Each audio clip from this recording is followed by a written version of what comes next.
साथियों, श्री कृष्ण और अर्जुन के बीच हुआ संवाद, जिसे भगवद गीता कहा जाता है। यह संवाद महाभारत के युद्ध के दौरान कुरुक्षेत्र के मैदान में हुआ था, जब अर्जुन अपने कर्तव्यों को लेकर संशय में पड़ गए थे। महाभारत युद्ध शुरू होने से ठीक पहले, जब अर्जुन ने अपने परिजनों, गुरुजनों और मित्रों को युद्ध के लिए तैयार देखा, तो वे गहरे दुहक और कर्तव्य संकोच में आ गए। उन्होंने अपना धनुष नीचे रख दिया और श्री कृष्ण से कहा, हे कृष्ण, मैं इन अपने स्वजनों के खिलाफ युद्ध नहीं कर सकता। यह अधर्म है, इससे मुझे केवल दुख मिलेगा। वे अपनी जिम्मेदारियों से पीछे हटना चाहते थे। तब श्री कृष्ण ने अर्जुन को कर्तव्य और धर्म का गहन ज्ञान दिया। उनके मुख्य उपदेश निम्नलिखित हैं। आत्मा अजर अमर है। श्री कृष्ण ने समझाया कि यह शरीर नश्वर है, लेकिन आत्मा अमर और अजर है। न जायते म्रियते व कदाचित, नायम भूत्वा भविता व न भूयः। अर्थात आत्मा का न जन्म होता है न मृत्यु, यह नष्ट नहीं होती। कर्तव्य का पालन करो।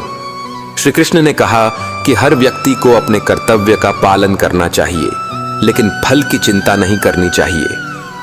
कर्मण्येवाधिकारस्ते मां फलेषु कदाचन, अर्थात तुम्हारा अधिकार केवल कर्म करने में है, फल में नहीं।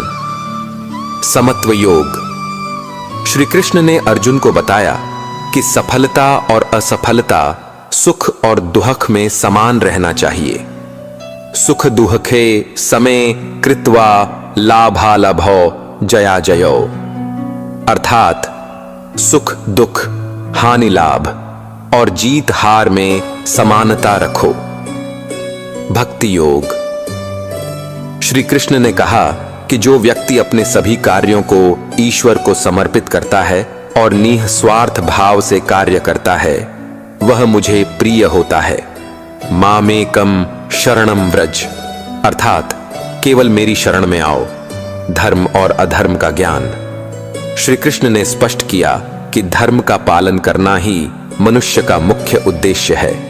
अधर्म के रास्ते पर चलने से विनाश होता है। श्री कृष्ण के उपदेश सुनने के बाद अर्जुन ने अपने भ्रम और मोह को त्याग दिया। उन्होंने कहा, करिष्ये वचनम तव, अर्थात मैं आपके कहे अनुसार कार्य करूंगा। भगवद गीता का संदेश सार्वकालिक और सार्वभौमिक है।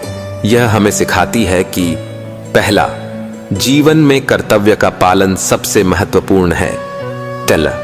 दूसरा, अपने कार्य का फल भगवान पर छोड़ देना चाहिए। तीसरा, संतुलित और सकारात्मक दृष्टिकोण से जीवन को देखना चाहिए। चौथा, भक्ति और आत्मसमर्पण का मार्ग ईश्वर तक पहुंचने का सर्वोत्तम तरीका है। साथियों,